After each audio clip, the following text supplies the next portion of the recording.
When it comes to dragons, there are dragons, and then there are dragons. Lesser dragons and true dragons. A true dragon is a classification of dragon which becomes more powerful as they age, such as the red dragon and the gold dragon. A lesser dragon, on the other hand, is basically every other type of dragon, distantly related to true dragons, but without the right magical might that comes with age, such as drakes and wyverns. I still won't call them weak, at least not to their snouts. The blood of the true dragons travel many, many paths to form the lineages of the lesser dragons. Drakes, for instance, are basically miniature versions of true dragons, but have lost the intelligence of a true dragon throughout their evolution, becoming animalistic lesser dragons. Landworms, on the other hand, have lost their wings, but they've kept their draconic cunning. As with anything related to magic, there are those out there that just can't leave well enough alone and have dared to create a dragon. The lurkers in the darkness, servants of a slain god, the draconic servant. Let's talk about the Ibrandlin. Originally found in the monster compendium Monsters of Faerun back in 2nd edition, Ibrandlins look like red dragons, something like red dragons, gargantuan creatures that resemble wingless, gray-scaled red dragons with red and black bellies. Ibrandlins did come back in 3rd edition, but sadly have not graced the pages of D&D since. Ibrandlins are included amongst my favorite type of creature, a dragon. Ish. Ibrandlin are actually really straightforward. They're lesser dragons. Visually, there's a lot of pretty clear evidence, such as the lack of wings. Unlike some other lesser dragons, the lineage of Ibrandlins to true dragons is actually pretty straightforward. There is none. The Ibrandlin are magically created dragon-like creatures derived originally from fire lizards. They were originally created by priests of the god Ibrandlin, and then later perfected by the goddess Shar. Now, before you ask, fire lizards are a gargantuan species of lizard that have absolutely no connection to true dragons. In fact, the opposite of that, since they're actually known as false dragons. The creation of Ibrandlin was so commonplace apparently that priests of Ibrandlin even developed a proper spell for it. Found in 2nd edition, since Shar made some changes in 3rd edition, the spell Create Ibrandlin was a divine abjuration spell of 6th level, so it required some pretty magical heft behind the creation of them. Requiring very specific holy water as well as 300 gold worth of diamond dust to cast, the caster needed to prepare themselves with a 10-day ritual of fasting before attempting the casting. A fire lizard egg would then be coated in a special paste for a ritual that lasted 7 hours, where the caster danced vigorously around the egg. If the spell was successful, 10 days later, an Ibrandlin would hatch and would be very amenable to training from the caster. Infused with divine energy, the Ibrandlin are instinctive guardian creatures treating people and places like a dragon would treat its horde. This sort of begs the question about why. Why would a group of priests breed draconic creatures to protect the god of caverns' followers and their subterranean holy sites? Don't get me wrong, I would 100% create a dragon if I could, but these priests went out of their way to not only create a brand new type of dragon, but crafted a spell to be able to do it again consistently, and probably semi-often. That strikes me that there was a terrible need. In the Faerun pantheon, Ibrandlin was the chaotic neutral lesser deity of the Underdark, caverns, and dungeons, also known as the god of the dry depths. A moody god, like all good underground gods are, Ibrandlin had 2 notable traits: his wanderlust and his guidance. It was said that Ibrandul watched over those who ventured underground, aiding and guiding those who followed him when they were in need. He would even hunt down those who would dare to harm his followers in the Underdark. Ibrandul, however, didn't protect his followers. He is specifically noted to have guided and aided them to their destination. He clearly cares about them, but his wanderlust made it so that he didn't stick around once they got to where they were going, probably in the Underdark given the gods' domains, and the Underdark is in no way safe. It's actually pretty easy to see why Ibrandul and his followers would develop this divine spell to create a powerful protector.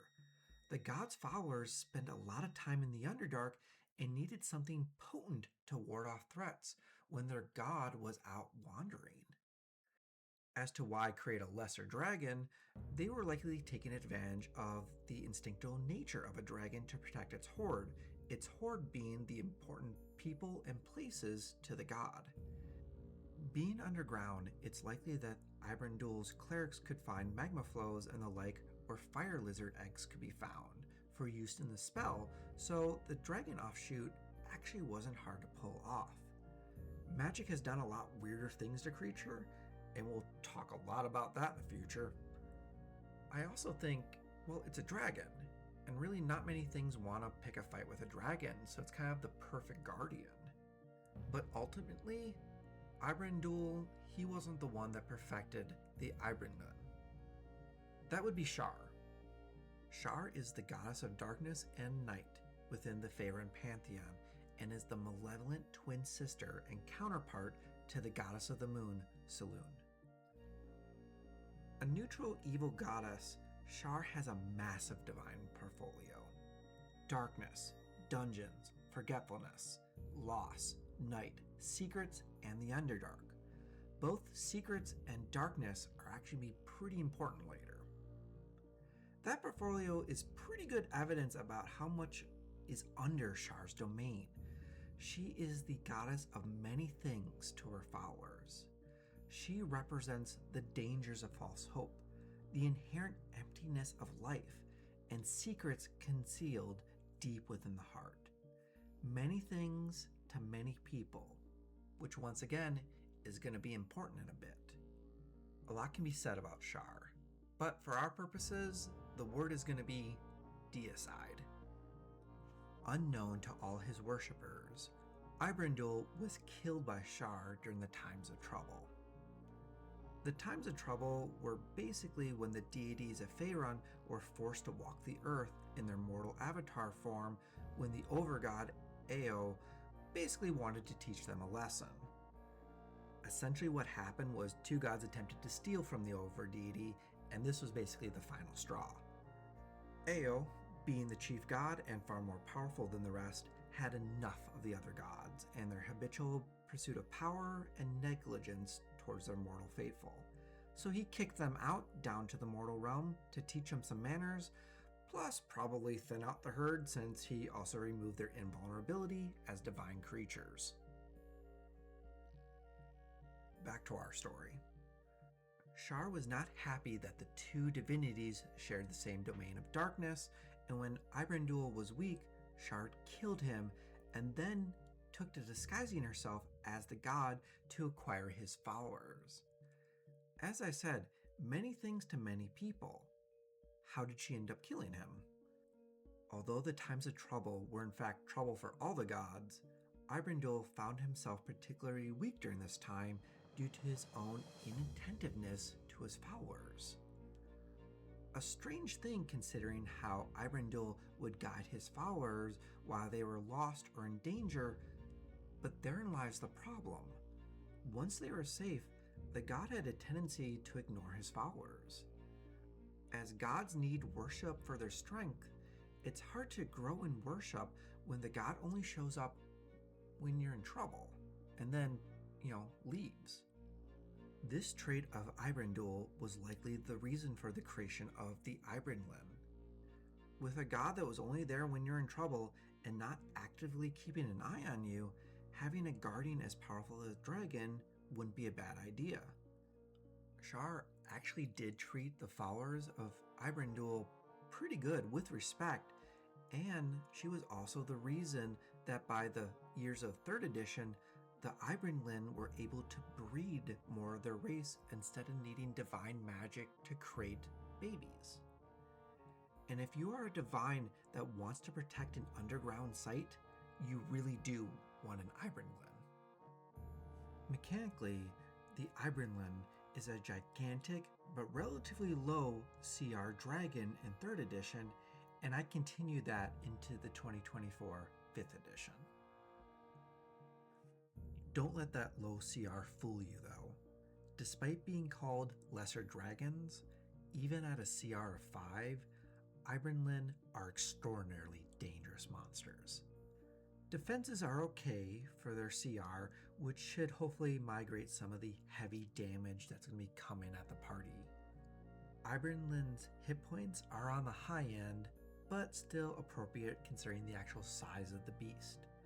Their AC is average, and they are open to virtually all conditions except for poison, the one that is specifically noted that they are immune to in their monster entry, likely because they were made by priests of a cave god, and caves are, known for poisons and whatnot.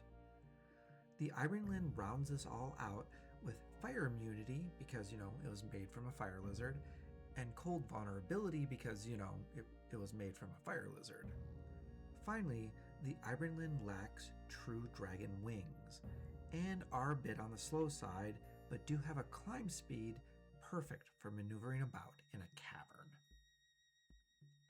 Like most dragons, the Ibrandlin primarily rely on bite and claws, combined together into rend, as is the tradition with the other 2024 dragons.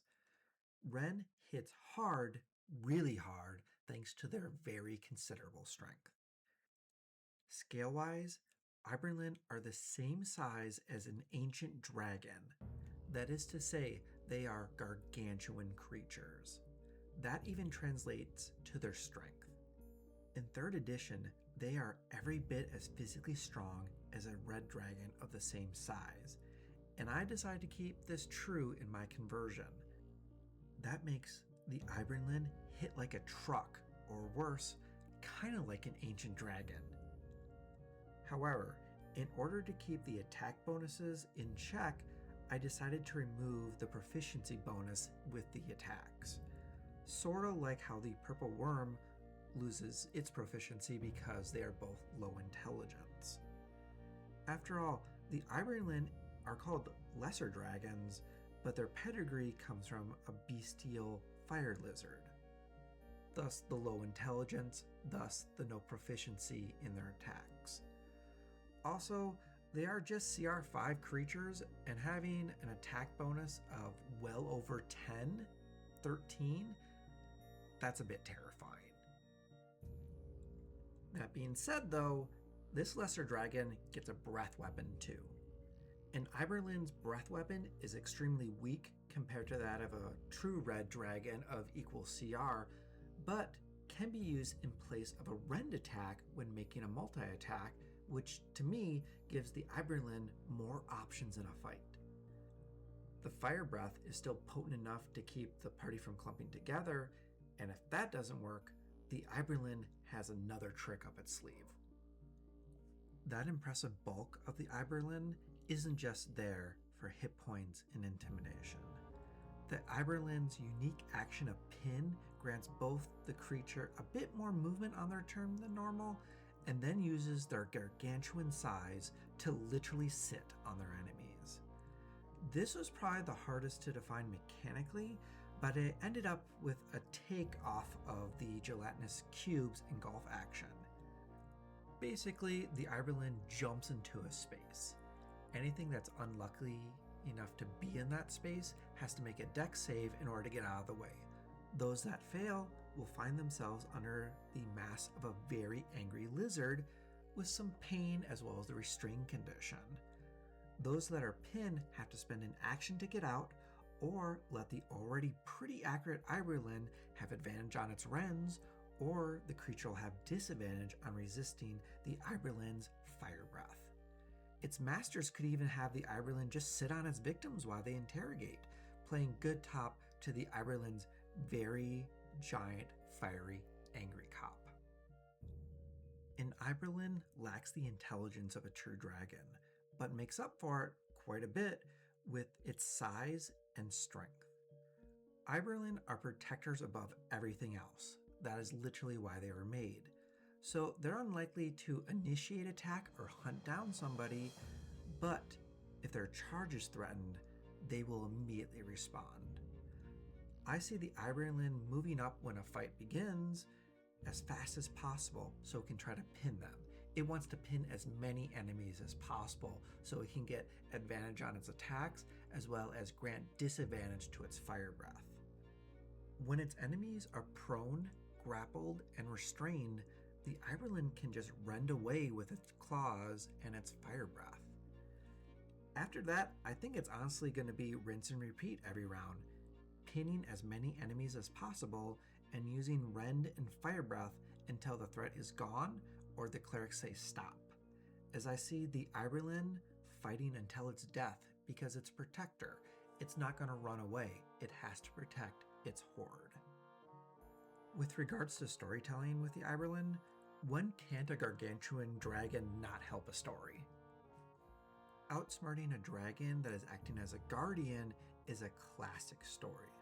Smog and the Lonely Mountain is basically the trope origin of that. A dragon sitting on a large pile of holy gold found in a long-lost temple waiting for just a bunch of dumb tomb raiders with swords and spells ready to come risk their lives for it. What the Ibrandlin brings to the tale is a massive gargantuan dragon for the players to face at a much lower level. A great danger that needs to be handled, but not one that is so out of their league that it's basically a plot point or DM fiat that they survive. An Ibrandlin is dangerous in a fight, but it has so many weaknesses that the party can take advantage of. It's slow. It has an average passive perception. It has cold vulnerability. It has an intelligence of 4. There are plenty of opportunities to trick and outthink the Ibrandlin and get that treasure. Or, if it comes down to it, go ahead and fight the gargantuan dragon. Another story idea is underground dragon fighting. Perhaps the kingdom has people raising a variety of lesser dragons like wyverns or Ibrandlins to fight for the amusement and the bets of the crowd. Given how powerful Ibrandlin can be, I could see one of them being the star of the show. Having it out in the open might piss off a true dragon who doesn't like to see even their diluted blood being used in such a way. That's why I think it'll be like underground fighting, underground dragon fighting. A storyline could be the party hired to bring down this ring, needing to infiltrate the ring and needing to raise their own Ibrandlin or other lesser dragon to climb up the ranks to get to the top.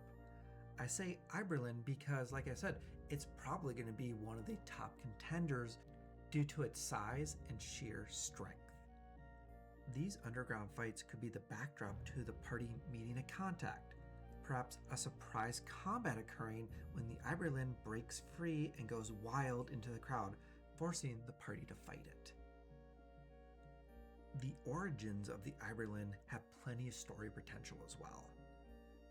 While once Shar usurped the role, she made it so that the Ibrandlin could breed, the spell still exists. The Create Ibrandlin spell. Now, our story could be that a cleric of Ibrandlin discovered the deception of Shar and is absolutely infuriated by the murder of his god. With that spell in hand, the cleric raises a horde of Ibrandlin unbound to Shar. The players could be initially brought into the story having to deal with a dragon only to discover it's not like most dragons. That leads them to discover the still deceived priesthood that still believe that they're following Ibrandlin and not actually following Shar, who talk about a heretical priest using the old spell and hires the party to stop the threat. However, once the party gets their hands on the heretical cleric, they too discover the truth about Ibrandlin and Shar. What do the players do?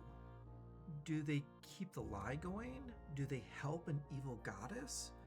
Or do they reveal the truth and not only anger Shar, but possibly trigger a holy war? There is nothing more exciting / terrifying than a confrontation with a massive dragon, and there are few things more massive than an Ibrandlin. While an ancient red dragon terrorizing the countryside is what you build campaigns around, actually confronting the red at most levels is how you start new characters. What the Ibrandlin offers is that same experience, but at a much more reasonable level. A fight and a challenge that won't be at the end of a campaign, yet still one that can be an unforgettable encounter. After all, who wouldn't remember when they slew a dragon the size of a building?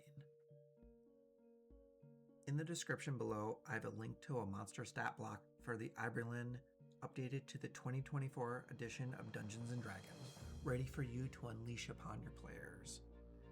As we are a growing channel, if you found this interesting, please leave a like and a subscribe for all our future videos. It really does mean the world. Let me thank all of you for your time and wishing you all the best until we meet again for our next monster.